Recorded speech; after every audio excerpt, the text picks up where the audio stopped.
What up mga solid subscribers? No, ngayon guys, ang papanoorin po natin itong pagtatag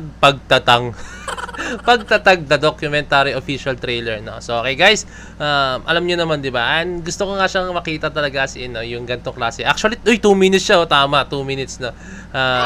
Makita tayo I think ng mas mahabang sneak peek kung ano mangyayari sa pagtatag documentary. No? So excited na ako dito. Let's go. Sa pagtatag na tayo, hindi lang ano ang pinaplano namin. Okay. Goal namin na makilala yung SB19 all over the world. 1, 2, 3, dahil kumalat sa globally, dapat yung approach namin pang-global din. Okay. Narinig niyo yun, no? Yung approach namin dapat pang-global, no? Okay. So, ang Mahalima talagang ini-aim na po talaga nila is yung, syempre, international audience talaga, no? And sa mga ganyan bagay, guys, is kayang-kaya naman ng ating Mahalima, no? Hindi mo lang kami, tapos ilang libo yung nanonood sa amin. Kailangan mo lakasan yung loob mo. Nandito lahat ng puot, yung pagod. Drama para man ako dito. Yung mga bagay na hindi nakikita ng mga fans. Gusto to. Video na ba flat? It's like, okay. I think may kita natin dito guys is sige, tuloy-tuloy ko muna. Maya tayo pumunta sa detalye na. Okay, sorry. From the very beginning, tinawag siyang pagtatag kasi pinatatag talaga kami. Ano yun? Ano nangyari? Playback, laptop? Boses robot na ako. Oo. at ang mangyayari, maganda, I declare. Gusto ko lang sabihin nyo sa sarili nyo na salamat din. Ready na yung lahat, tapos biglang tatanggap kami ng bad news. Oh, okay. Trending sa netizens ang Mahalima. Kasunod yan ng pagtatanggal ng 5 members ng Word na SB19 sa kanilang Instagram handles at bios. Alam natin ito pinagdaan na rito. Sobrang hirap nito. Problema. Hindi namin alam kung paano siya haharapin. Very scared kami that time. Pero hindi namin pwedeng ipakita dun sa 5 na natatakot kami. Risk everything, my studies, just to pursue this. Mag-start na naman kami from zero. Mike, shot. Bahala na kung ano mangyari. Basta wag lang mag-stop yung music. Dami niyong pinaghirapan, ang dami niyong ginawa para i-establish lahat. Mapapatunalan ka, ano mangyayari pagkatapos? Sa lahat-lahat ng bagay talaga, experience talaga yung magtuturo sa'yo. Pero ito yung dulo na sinasabi namin, wala kami pinagsisiyan. Kailangan namin i-nurture yung dream namin na binuo namin na magkakasama. Confident na kami na ito na kami, mas matatag na kami. Kayo lima yung kayo. Kahit wala yung pangalan nila. Talaga yung mga taong hindi nawala. As long as we're together, as long as we have a team, papatuloy kami. Hey! Okay guys. Napanood natin siya ng buo. No? I think, attention to detail na tayo guys. Okay, sige, let's go. Hindi lang ano ang pinaplano namin. Goal namin na makilala yung SB19 all over the world. 1, 2, 3, dahil kumalat sa globally, dapat yung approach namin pang-global din. Okay. Tama, diba? Sinabi niya, ulitin ko lang ito, mas detalye na to, no? Kung gusto namin kumalat siya sa global, kailangan yung approach namin is pang-global, no? So, hindi na po pwede dito yung mga kailangan catchy songs para pumatok sa masa, yung mga ganong klaseng kanta, guys, no? Kailangan dito, guys, is yung pag-international kasi, guys, no? Ang atake nila dito dapat is yung alam mo yun, yung may utak, gagamitin mo talaga yung utak mo, no? Which is yun po yung kailangan talaga pag international, na talagang kailangan yung approach mo po talaga, guys, is talagang talagang matalino, guys, no? Ganun ganun talaga ang labanan pag international. Hindi mo lang kami, tapos ilang libo yung nanonood sa amin. Kailangan mo lakasan yung loob mo. Nandito lahat ng puot, yung pagod. Drama para man ako dito. Yung mga bagay na hindi nakikita ng mga fans. Gusto to. Ang sabi ni Ken? Drama para man ako dito. Yung mga bagay na hindi Drama pa naman ako dito. Ano sinabi ni Ken? lahat ng puot, yung pagod. Drama para man ako dito. Yung mga bagay na hindi nakikita ng mga fans. Gusto to. Video na ba flat? Okay. May kita rin natin dito guys yung mga behind the scenes, like syempre yung stress. And I think guys, makikita po natin dito like meron mga misunderstandings ang ating Mahalima. Makikita natin dito share ko lang sa inyo kung anong makita nyo rito. Ewan ko lang guys kung magiging yung approach nito is kung alam nyo yung The Last Dance ni Michael Jordan, kung napanood nyo na, alam nyo naman, I'm a basketball fan talaga guys, And share ko lang sa inyo, meron pong nilabas doon si Michael Jordan na talagang sobrang atapang niya kasi pinakita niya na ganito siya, like eto siya, hindi siya yung Michael Jordan na akala niyo na talagang basta alam niyo na, yung mga, hindi ko na sabihin in detail siguro, na ganito siya. Pero, at the end of the day, guys, no, minahal pa rin siya ng tao. Tinuturing pa rin siya the greatest of all time pagdating sa basketball, no. So, ayun, naglabas siya ng mga ganung klaseng mga something na, talagang may time kasi, guys, sa career niya na, I think, kailan ba sinimulan yun? Para 1995 yata, pinadocument niya yung sarili niya, no, bago siya mag-retire, no? And lumaban siya, and then pinakita niya yung mga storya, yan din yung grind, diba? Bago man siya mag-retire, no? Yung storya ng buhay ni Michael Jordan, no? And then, ayun, pinakita niya na talagang naiinis siya. Talagang, siya, para siyang tigre. Like, talagang nagmumura siya kung magmumura siya sa mga teammates niya, no? May ganung siyang side na pinakita. Pero, ang tapang niya ron, ang tapang niya. Talagang pinakita nila talaga yung kung ano si Michael Jordan, no? Pero hindi nagbago yung tingin ng mga tao sa kanya. Talagang minahal pa rin siya, no? So I think, guys, pwedeng makakita tayo ng mga ganito dito, no? Sa documentary film nila, no? Na pagtatag, no? May possibility, guys, na may kita tayong ganito, no? So sana, if ever man magpakita sila. Pero I'm pretty sure, guys, no? 18, I think, wala sa kanila yan kung makita sila ng gano'n. Kasi kilala natin ng ating mahalima, no? So, kung makita man tayo ng gano'n, like, nag-aaway sila, kung meron man, guys, kung kunyari lang, may mag-aaway sila, misunderstanding, may gantong mga scene dito na ganto, na hindi alam ng mga fans, I think, intindihin natin yun. Kasi para sa growth po nila yun, no? Para sa growth nila yun, guys.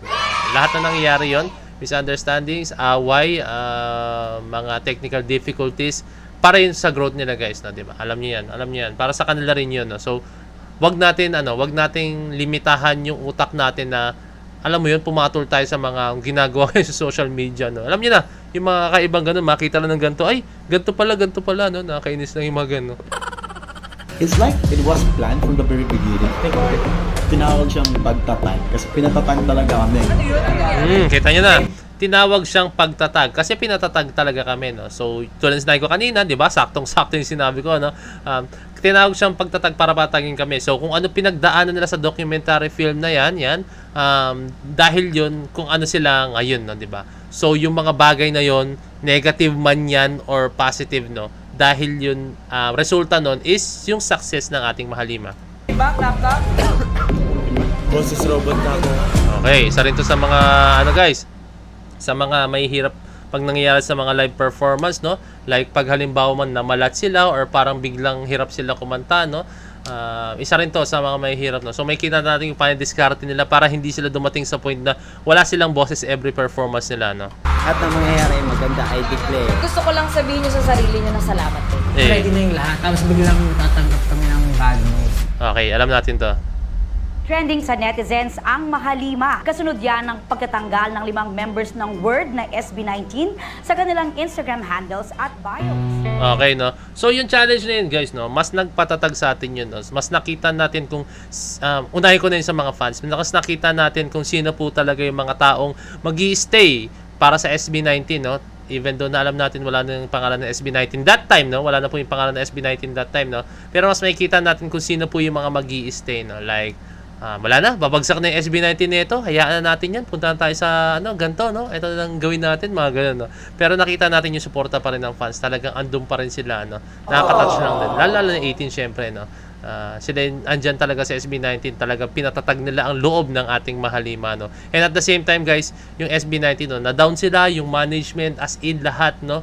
Talagang ang hirap lumabas, kasi alam mo yun, pag mag-guest sila that time, naalala ko, no? Talagang pinapakilala sila as, kunyari, sa isang event, meron guest performers or ito, Ben and Ben, December Avenue, Hale, Sarah Geronimo, tapos pag sila na Stel, Josh, Justin, Pablo, Ken, no? Ganyan lahat, di ba? Naalala niyo yun, guys, no? Yung buong pangalan talaga nila, no? Every member, no? Ganyan nangyayari, no? Iniisip ko nga noon, baka maging mahalima yung, talaga iniisip ko, no? Magiging mahalima yung pangalan nila, no? Ayun yung i-embrace nila, no? Pero syempre, naging household name na po kasi talagang SB19, no?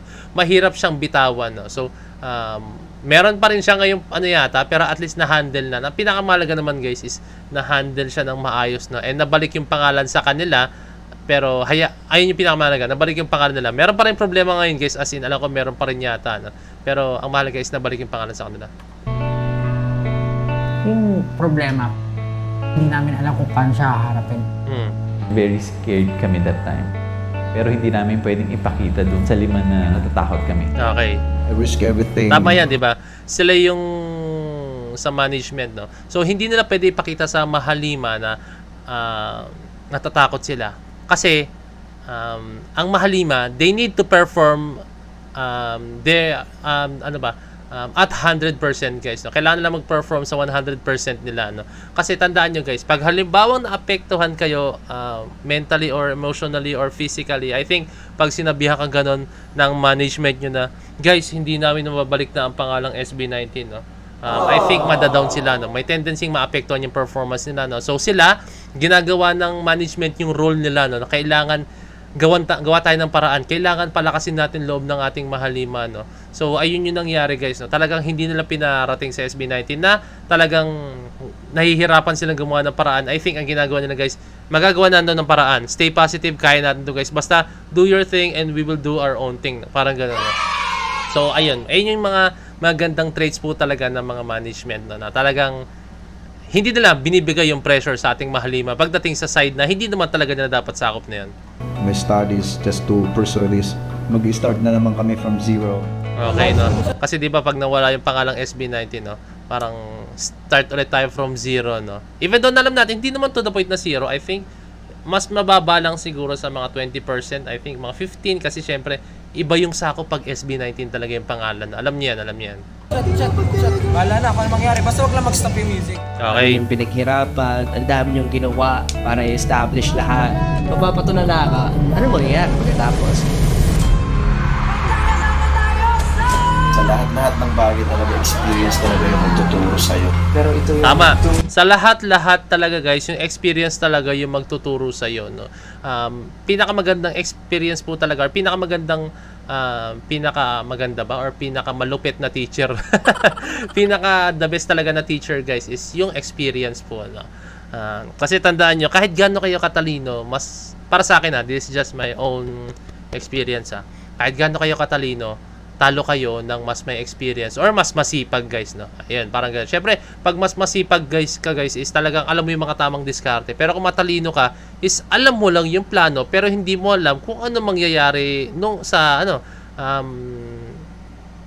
sa mga susunod na mangyayari, no? Kunyari, syempre, may experience ka, ay, pag ginawa niya yan, ganito mangyayari dyan kasi na-experience ko na yan, no? Pero ang matalino guys, pero sige, I think pwede niyang hulaan kung ano pwede mangyari. Pero hindi pa niya na-experience, diba? So, experience is the best, teacher talaga. Ulo na sinasabi namin, wala kami pinagsisihan. Kailangan namin i-merge yung dream namin na binuo namin na magkakasama. Confident na kami na ito na kami. Mas matatag na kami. Yes! Hey! Kayong 5 yung kayo. Kahit wala yung pangalan nila. Talagang mga taong hindi nawala. As long as we're together, as long as we have a team, papasuloy kami. Jed Regala Film, okay? So, ayun na po siya guys, no? Sobrang excited na ako. Alam niyo naman na I'm very sure hindi lang naman ako excited dyan, no? Lahat din kayo excited din po dyan, no? Alam niyo na yan, no? So, waiting tayo dito. I think this documentary will be a blast talaga guys, no? So, abangan natin yan, no? August 28, guys. Malapit na pala, no? Okay. Saan ba siya ipapalabas, guys? Film by Regala. Tickets are still on sale. Limited screenings happening. Okay. Cinemas nationwide, guys. Okay. So, cinemas siya, guys. Okay. Tickets are still on sale. No? Alam niyo na yan, guys. Okay. Let's watch this one. I think magiging solid to. No? Let's go. So, yan lang, guys, no? Maraming salamat. So, this is Point of It signing out. Peace. Let's see.